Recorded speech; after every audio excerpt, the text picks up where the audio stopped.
প্রয়োজনীয় সংস্কার শেষে ২০২৫ সালের শেষ দিকে বা ২০২৬ সালের প্রথমার্ধে হতে পারে জাতীয় নির্বাচন। মহান বিজয় দিবসে জাতির উদ্দেশ্যে দেয়া ভাষণে এই কথা জানিয়েছেন প্রধান উপদেষ্টা ডক্টর মোহাম্মদ ইউনূস। বলেন, ছাত্র জনতার ঐক্যের সরকারকে ব্যর্থ করতে চেষ্টা চালিয়ে যাচ্ছে পরাজিত শক্তি।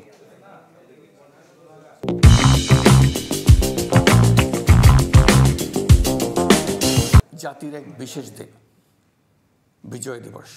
ভিন্ন এক আবহে এবার জাতি পালন করছে বিজয় দিবস। বিজয়ের দিনটির সকালে জাতির উদ্দেশ্যে বক্তব্য রাখেন প্রধান উপদেষ্টা ডক্টর মোহাম্মদ ইউনূস। প্রায় ২৫ মিনিটের বক্তব্য জুড়ে ছিল গেল প্রায় ৪.৫ মাসে অন্তর্বর্তী সরকারের নেয়া নানা পদক্ষেপ ও আগামীর কাজের রূপরেখা। অফিস নিয়ে আসার জন্য আমি অনুরোধ করেছি। ছাত্র জনতার ঐক্যের সরকারকে ব্যর্থ করতে পরাজিত শক্তি চেষ্টা চালিয়ে যাচ্ছে বলে অভিযোগ করেন প্রধান উপদেষ্টা। জানান, পাচার করা হাজার কোটি টাকা ব্যবহার করা হচ্ছে রাষ্ট্রের বিরুদ্ধে অপপ্রচারে। পরাজিত শক্তি তাদের পরাজয় কিছুতেই মেনে নিতে পারছে না। তারা প্রতিদিন দেশের ভেতরে এবং বাইরে থেকে জনতার অভ্যুত্থানকে ব্যর্থ করার জন্য বিপুল অর্থ ব্যয়ে নানা ভঙ্গিতে তাদের চেষ্টা চালিয়ে যাচ্ছে। পাচার করা হাজার হাজার কোটি টাকা তাদের আয়ত্তে রয়েছে। তাদের সুবিধাভোগীরা সর্বত্র ছড়িয়ে আছে। আমাদের ঐক্য অটুট থাকলে তারা আমাদেরকে আমাদের লক্ষ্য অর্জন থেকে ব্যর্থ করতে পারবে না। সজাগ থাকুন, নিজের লক্ষ্যকে জাতির লক্ষ্যের সঙ্গে একীভূত করুন।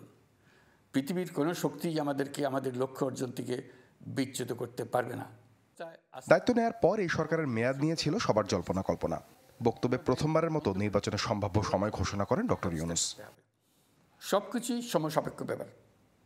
এর সঙ্গে যদি আমরা নির্বাচন প্রক্রিয়া আরও উন্নত করতে চাই, নির্বাচন সংস্কার কমিশনের সুপারিশমালা বাস্তবায়ন করতে চাই, তাহলে প্রয়োজনীয় সংস্কারের বিস্তৃতি ও গভীরতা অনুসারে নির্বাচন কমিশনকে সময় দিতে হবে।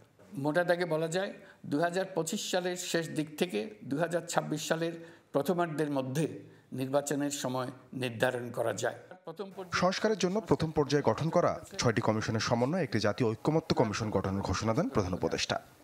আমরা এই ৬ কমিশনের চেয়ারম্যানদের নিয়ে একটি জাতীয় ঐক্যমত্য গঠন কমিশন প্রতিষ্ঠা করার দিকে অগ্রসর হচ্ছি। এর কাজ হবে রাজনৈতিক দল সহ সকল পক্ষের সঙ্গে মতামত বিনিময় করে যে সমস্ত বিষয়ে ঐকমত্য স্থাপন হবে সেগুলো চিহ্নিত করা এবং বাস্তবায়নের জন্য সুপারিশ করা। যেহেতু জাতীয় ঐকমত্য প্রতিষ্ঠা করা অন্তর্বর্তীকালীন সরকারের অতি গুরুত্বপূর্ণ দায়িত্ব, তা বিবেচনা করে আমি এই কমিশনের চেয়ারম্যানের দায়িত্ব পালন করব। মূল্যস্ফীতি নিয়ন্ত্রণে সরকার কাঙ্ক্ষিত সাফল্য পায়নি বলে স্বীকার করেন প্রধান উপদেষ্টা। তবে আন্তরিক প্রচেষ্টা এটি দ্রুতই কমে আসবে বলে আশা তার।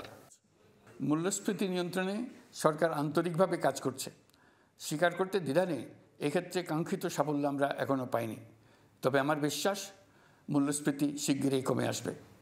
ডিসেম্বরকে ছাত্র জনতার অভ্যুত্থানকে স্মরণ করে নতুন বাংলাদেশ গড়ার শপথ দৃঢ়তার সাথে পুনর্ব্যক্ত করার মাস বলেও মন্তব্য করেন প্রধান উপদেষ্টা ডক্টর মোহাম্মদ ইউনূস। এই বিজয়ের মাস জাতির জন্য এক নতুন দিগন্তের সৃষ্টি করুক। সাদ বিন শফিক, চ্যানেল 24, ঢাকা।